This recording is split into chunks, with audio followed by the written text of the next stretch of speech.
샬롬, 반갑습니다. 지난 시간에 우리가 예수를 믿었다고 금그릇으로 변한 것이 아니라 여전히 질그릇이라고 말씀을 드렸습니다. 그 질그릇에 보배를 담고 있는 게 구원이기 때문에 육신의 생각도 할 수 있고 영의 생각도 할 수가 있는데, 하나님이 기뻐하시는 영의 생각을 하고 살기 위해서는 질그릇의 욕심과 탐심이 날마다 죽고 그 안에 보배된 성령님으로 살아야 한다고 말씀을 드렸습니다.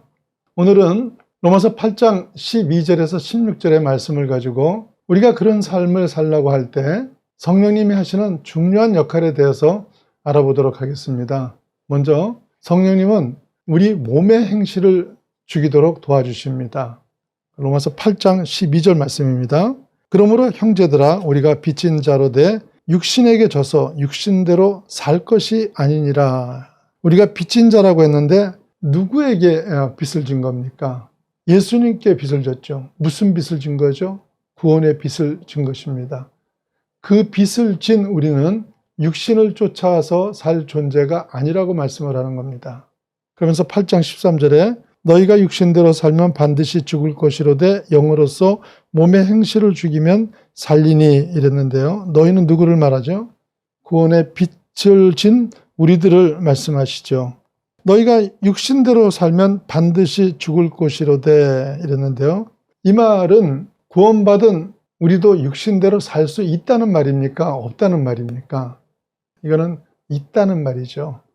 그런데 그렇게 육신을 따라 살면 어떻게 된다고 말씀하십니까? 죽는다고 했습니다. 예수를 믿는 사람이라도 육신을 따라 살면 죽는다는 것입니다. 물론 여기서 죽는다는 말은 우리가 육신을 따라 살 때 어느 날 하나님이 우리를 치셔서 교통사고가 나거나 병이 들어서 죽을 거라는 이런 말들이 아니죠. 육체가 죽는 것은 육신을 따라서 살든지 영을 따라서 살든지 다 죽는 것이기 때문에 여기서 죽는다는 말은 그렇게 살면 구원받은 자임에도 영이 죽은 자처럼 살게 된다는 말씀이죠. 우리가 여러분 자녀가 아무리 좋은 배경을 가지고 태어났어도 놀고 싶은 대로 놀고 자고 싶은 대로 자면서 하고 싶은 대로 살면 어떻게 되겠습니까? 그렇게 하면 너 망한다며 야단을 칠 거 아닙니까? 그런데 정작 우리들 자신은 그걸 알면서도 육신을 따라 사는 거죠. 그게 우리의 본질이고 그게 우리의 한계입니다. 네, 이런 육신이 13절 끝에 영으로서 몸의 행실을 죽이면 이랬거든요. 성령의 힘을 입어서 몸의 행실을 죽일 수 있다는 뜻이죠. 그래서 좋은 예로 담배를 생각해 볼 수 있습니다. 금연을 결단한 분들이 약을 먹기도 하고 담배 끊는 껌을 씹기도 하고 패치도 붙이고 별짓을 다 해도 사실 잘 못 끊습니다. 그런데 성령께서 일을 하시면 담배가 싫어져요. 그리고 냄새도 역겹게 되고 그래서 끊는 사람을 여럿 봤습니다. 술도 역시 마찬가지예요. 사람이 스스로 끊어보려고 할 때는 그렇게 어렵던 것이 성령님이 하시면 몸이 받아들이지를 않아요. 그리고 더 이상 유혹이 되지를 않습니다. 성령님은 이같이 우리의 육신이 연약해서 할 수 없는 그것을 우리가 할 수 있도록 도와주시는 겁니다. 여러분 가운데서도 성령님의 이런 인도하심을 경험해 보신 분들이 많이 계십니다. 그런데 그 인도의 경험이 있다는 것 자체가 사실 정말 중요한 일입니다. 자, 로마서 8장 14절 말씀입니다. 무릇 하나님의 영으로 인도함을 받는 사람은 곧 하나님의 아들이라 이랬습니다. 성령의 인도를 받는 사람이 누구라고요? 그 사람이 곧 하나님의 아들이라는 겁니다. 그런데 성령님은 술, 담배 같은 그런 일로만 우리를 인도해 주시는 것이 아니라 우리 삶의 모든 영역에서 우리를 인도하십니다. 기독교인이 성경 다음으로 많이 읽는다는 천려역경이라는 책이 있습니다. 그 책을 쓰신 전본현 목사님은 국왕이 허락하지 않은 집회와 설교를 했다는 죄로 12년형의 선고를 받고 옥살이를 합니다. 오랫동안 전본현을 보고 지냈던 간수장이 그분의 성품에 너무나 감동이 되고 또 그 집안에 어려운 일이 생긴 게 안타까워서 하루 동안 집에 가서 가족을 만나고 오시라고 말씀을 드렸습니다. 그래서 기쁘게 이 존 번연 목사님이 기쁘게 감옥을 나와서 집을 향해 가는데요. 자꾸 불안한 마음이 들면서 돌아가야 되겠다는 생각이 드는 겁니다. 이게 잠깐 들고 마는 게 아니라 자기는 정말 가족을 만나고 싶고 이런데도 계속해서 이 마음이 들면서 존 번연 목사님은 성령의 인도하심이라는 생각이 들면서 다시 감옥으로 돌아왔고, 왜 돌아오셨냐고 묻는 간수장한테 호의는 고마웠지만은 성령님이 인도하시는 길이 아니란 생각이 들어서 돌아왔다고 하시곤 다시 옥에 들어가셨습니다. 그리고 몇 시간 후에 놀랍게도 국왕에 보낸 사신이 존 번연 목사님을 보기 위해서 감옥을 방문한 것입니다. 만일 그때 존 번연이 없었으면 어떻게 됐겠습니까? 존 번연도 죽었고 간수장도 죽었을 겁니다. 간수장이 얼마나 놀랐겠어요. 그래서 이제 그 사신이 떠난 후에 간수장이 얘기하기를요, 목사님께서 성령의 인도하심을 따라 행동하셨기에 목사님도 살고 저도 살았습니다. 이제 제가 목사님께 가시라 오시라 하지 않을 테니까 목사님 마음대로 성령의 인도하심을 따라 가시고 싶을 때 가시고 오시고 싶을 때 오시라고 했다는 이 사실 굉장히 유명한 예언입니다. 많은 분들이 쓰시던 예언인데요. 그런데 여러분요, 이게 존 번연 목사님에게만 생기는 일이 아니죠. 여러분들 삶 가운데서도 날마다 이런 성령님의 인도하심이 계시기에 예수님의, 그리고 우리가 예수의 사람으로 여기까지 살아올 수 있었던 겁니다. 그런데 이런 인도함을 받는 사람이 누구라고요? 하나님의 아들이라는 거예요. 이 하나님의 아들이라는 말 때문에요, 여자분들은 이제 그러면 나는 그러면 어떻게 되는 거냐 이러는데요. 사실 성경에 보시면요, 하나님의 딸이라는 표현은 없죠. 그럼 딸이 아니면 자녀라고 쓰면 되는데 굳이 아들이라고 쓰시는 이유가 뭐겠습니까? 이 아들이라고 쓰는 거는요, 그 시대의 상속자는 아들밖에 되질 않았습니다. 그래서 상속자라는 의미 때문에 아들이라는 호칭을 쓴 거예요. 자녀들 모두를 통칭해서.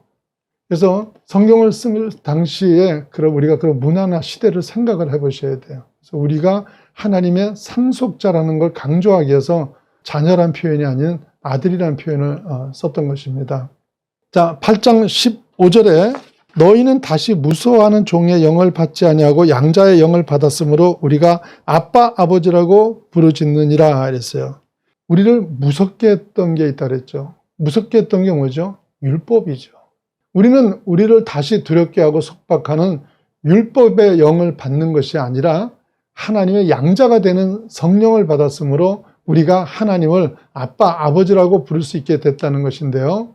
양자라는 것을 우리는 데리고 온 자식 정도로 인식을 하는데 로마서가 기록되던 당시의 양자 개념은 전혀 그렇지가 않았죠.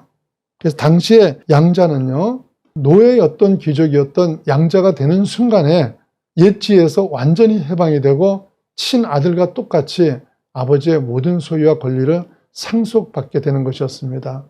그래서 황제도 양자가 물려받은 경우가 오히려 더 많습니다. 로마 제국 최초의 황자인 옥타비아누스는 시저와 클레오파트라 사이에서 난 케사리오라는 아들이 있었죠. 그 아들이 있었음에도 불구하고 시저의 양자로서 후계자가 되어서 황제가 됩니다. 그리고 네로 황제도 클라우디우스 황제의 양자였는데 왕위를 물려받았던 것입니다. 우리도 마찬가지입니다. 하나님의 양자가 되는 순간에 이전에 어떤 삶을 살았든지 우리는 하나님하고 아버지와 아들의 관계라는 새 지위를 갖게 되는 것입니다. 그런데 이게 바로 구원의 절정이죠. 구원은 영원한 형벌을 면하는 것이요, 영생을 얻는 것이요, 죄 씻음을 받고 거룩해지는 것 등 여러 가지가 있지만 그 중에서도 가장 풍성한 축복은 내가 하나님의 양자가 됐다는 것입니다. 그래서 예수를 믿는 믿음이 능력이 되시려면 무엇보다도 이 관계를 확실하게 알고 느끼셔야 되는 것입니다. 온 우주보다 더 크신 그분이 나의 아버지십니다. 그리고 나는 그분의 아들이요 딸입니다. 그런데 이런 우리의 신분을 확인할 때 우리가 쉽게 빠지는 신앙의 오해들이 있습니다. 여러분은 자신이 하나님의 아들이 됐다고 할 때 제일 먼저 생각하시는 게 뭡니까? 저도 그렇고 저 말고도 많은 사람들이 자녀 된다는 것이 자녀가 아닌 사람과는 차원이 다른 보호와 형통, 축복이 있을 거라는 기대를 합니다. 그래서 나라 전체가 불경기가 되더라도 내 사업만은 남다르게 잘 되고 형통하게 되는 그런 보장을 받는 것이 자녀의 복이라고 생각들을 많이 합니다. 물론 하나님이 하시겠다고 하면 당연히 그러실 수 있습니다. 하지만 실제 신앙생활을 하시다 보면 그렇지 않은 경우를 많이 보게 되죠. 예수를 적당히 믿는 내 이웃이 더 잘 풀리고 수채 안 믿는 내 형제의 사업이 더 잘 되고 형통한 거예요. 그래서 예수 열심히 믿는 내 체면이 안 쓰고 내 말빨이 안 쓰는 겁니다. 그럼 왜 그런 겁니까? 여러분이 자녀로서 뭘 보장받았고 뭘 자랑해야 되는지를 놓쳤기 때문에 이게 안타까운 거예요. 성경이 자녀된 우리에게 주시기를 약속하신 것이 무엇입니까? 베드로후서 1장 3절 말씀입니다. 그의 신기한 능력으로 생명과 경건에 속한 모든 것을 우리에게 주셨으니 이는 자신의 영광과 덕으로서 우리를 부르신 일을 알므로 말미암음이라 그랬습니다. 그의 신기한 능력으로 모든 것을 우리에게 주셨다 그랬는데 그 내용이 뭐냐면요. 생명과 영생과 경건에 속한 것입니다. 남편 승진이나 사업 잘 되는 것이 아니라 영생과 경건하게 살아가는데 필요한 모든 것을 다 주셨다고 얘기하시는 거예요. 그런데 이런 말을 들을 때 이제 은근히 실망하는 우리의 속마음을 하나님이 아시죠. 그래서 베드로후서 1장 4절에 보시면요. 이로써 그 보배롭고 지극히 큰 약속을 우리에게 주사 이 약속으로 말미암아 너희가 정욕 때문에 세상에서 썩어질 것을 피하여 신성한 성품에 참여하는 자가 되게 하려 하셨느니라 이랬습니다. 자녀된 우리가 세상에 썩어질 것들이 아니라 신의 성품, 즉 아버지 대신 하나님을 닮게 하려고 그렇게 하셨다는 겁니다. 그러니까 자녀된 우리에게 주신 보장과 권세는 하나님의 아들이면 아들답게 살 수 있는 모든 능력을 주셨다는 겁니다. 그런데 우리는요, 그런 능력보다는 자녀된 신분과 자격을 가지고 세상의 욕망을 남다르게 채울 수 있기를 기대하는 것이죠. 그리고는 그것을 통해 우리 주변에 하나님을 자랑하고 복음 전하기를 원합니다. 실제로 잘 믿는 자에게 물질을 주시고 세상이 부러워할 영광을 주시면 전도 안 해도 사람들이 줄을 서서 교회에 올 거 아닙니까? 그런데 하나님은 그렇게 안 하십니다. 그리고는 세상 사람들이 알아듣지도 못하는 십자가나 부활을 굳이 전하라는 거예요. 이런 것에 여러분 답답함을 느껴본 일이 없습니까? 그런데도 하나님은 양보 없이 그렇게 하시는 이유가 뭡니까? 여러분이 조금만 한번 생각해 보세요. 교회에 나오니까 복을 받더라.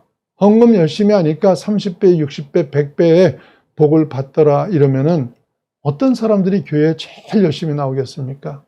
세상에서 최고 욕심 많은 사람들이 새벽부터 줄을 서서 나올 겁니다. 물론 지금도 교회에 그런 사람들이 없는 건 아닙니다. 하지만 이런 사람들로만 북적거리는 교회의 모습을 한번 생각해 보세요. 이게 교회입니까? 이런 일들은 주님의 목표와는 전혀 반대로 가고 있는 것입니다.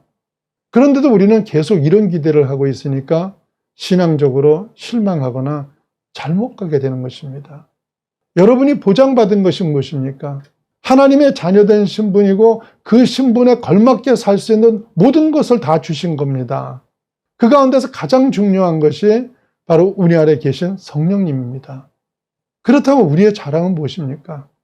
이 험한 세상을 내가 홀로 살아가는 것이 아니라 성령 하나님의 인도를 받으면서 세상 사람은 도저히 그럴 수 없는 환경과 입장에서도 하늘이 주시는 평강을 누리면서 사는 것입니다. 우리는 이걸 누리고 이걸 자랑해야 하는 것입니다. 그런데 엉뚱한 보장과 엉뚱한 자랑을 하고 사는 이유가 뭐예요? 하나님의 자녀됨을 지식으로는 알지만 실제 나 자신이 그 친밀감을 누리고 있지 못하기 때문입니다. 그런 분들은 사실 많이 있죠. 예전에 남편하고 싸우던 중에 부엌에서 칼을 집어들었다가 재판을 받고 감옥살이를 했던 자매님이 있었습니다. 이 자매님이 붙들 수 있는 끈이 하나님밖에 없었기 때문에 하나님을 꽉 붙들고 가는데 느낌도 없고 확신도 없고 기도 응답도 없다는 겁니다. 그래서 하신 말씀이 자기는 아무래도 희망이 없다. 하나님이 나를 버리신 것 같다면서 상황은 당장 안 바뀌어도 좋은데 하나님이 여전히 나를 알고 계신다는 확인만 해주시면 아무리 힘들어도 자기가 견디고 기다릴 수 있겠다는 겁니다. 그때 제가 질문을 하나 했어요. 구원의 확신이 있으세요? 그러니까 네, 하나님이 아버지신 걸 믿으세요? 전 정말 그렇게 생각합니다. 그런데 하나님이 나를 버리신 것 같아요. 그래서 제가 남을 미워하고 원망하면 마음이 불편하세요? 그러니까 네, 그래요. 그렇다면 남편을 용서해야 한다는 마음이 드십니까? 이 자매님 얘기가요. 힘들지만 이젠 그래야 한다는 생각이 듭니다. 이래요. 여러분요, 그 자매님에게 그 마음을 누가 주시는 겁니까? 성령님 안 계시면요, 감옥에 있으면서 그 마음 안 듭니다. 그래서 이분 안에 성령님이 계신 거예요, 안 계신 거예요? 계신 거잖아요. 이게 확인이 되자 자매님이 감옥으로 출퇴근을 해야 하는 참담한 현실 가운데서도 얼마나 기뻐하고 찬양하면서 지냈는지 몰라요. 내 안에 성령 계시다는 사실, 그거 하나 확인한 걸 가지고요. 자, 로마서 8장 16절 말씀입니다. 성령이 친히 우리의 영과 더불어 우리가 하나님의 자녀인 것을 증언하시나니 있습니다. 성령님이 우리 안에 계신 그것을 통해서 우리가 하나님의 자녀인 것을 직접 증명해 주고 계시다는 겁니다. 그런데 그 자매님은 성령님의 일하심이 어떤 것인지를 몰랐기 때문에 성령이 옆에 계셔도 계신 것도 몰랐고 자기 신분에 대한 확신도 못했던 것입니다. 사랑하는 여러분요, 구원받은 우리의 가장 큰 보장과 자랑은요, 바로 내가 하나님의 인도하심을 받는 하나님의 자녀가 됐다는 사실입니다. 우리의 죄악과 실패에도 불구하고 이 자격은 바뀔 수가 없는 겁니다. 그런데도 자꾸 의심이 가고 불안한 이유는 우리가 말씀대로 살지 못하고 수도 없이 하나님을 실망시켜 왔기 때문에 그런 것인데요. 사실 세상 사람은요, 말씀대로 살지 못했다고 좌절하지도 않고요, 하나님을 실망시켰다고 한탄하지도 않습니다. 그런 좌절과 한탄은요, 성령님의 인도하심을 받기 때문에 생기는 것입니다. 그렇게 하나님의 영으로 인도함을 받는 자는 이겼느냐 졌느냐를 떠나서 하나님의 자녀인 것입니다. 로마서 8장 15절 말씀입니다. 너희는 다시 무수하는 종의 영을 받지 아니하고 양자의 영을 받았으므로 우리가 아빠 아버지라고 부르짖느니라. 하나님은 여러분이 실패한 그 시간, 그 자리에서도 여러분의 아버지이십니다. 탕자가 모든 것을 잃고 실패했을 때 그때 아버지의 아들이 아니었습니까? 그렇지 않았죠. 그때도 아버지의 아들이었습니다. 하지만 아버지를 벗어나 있으니까 아버지가 부자였음에도 불구하고 돼지가 먹는 열매도 못 먹는 비참한 삶을 살았던 겁니다. 그랬던 탕자가 아버지 품 아래로 돌아가자 어떻게 됩니까? 그 순간 아들로서의 모든 자격을 다 회복하고 누리게 됩니다. 우리가 때로는 못난 자식일 수는 있어도 하나님이 외면하시는 남일 수는 없는 것입니다. 이 신분에 대해서 올바른 이해를 가지시고 풍성한 신앙생활 하시기를 예수님 이름으로 축원합니다.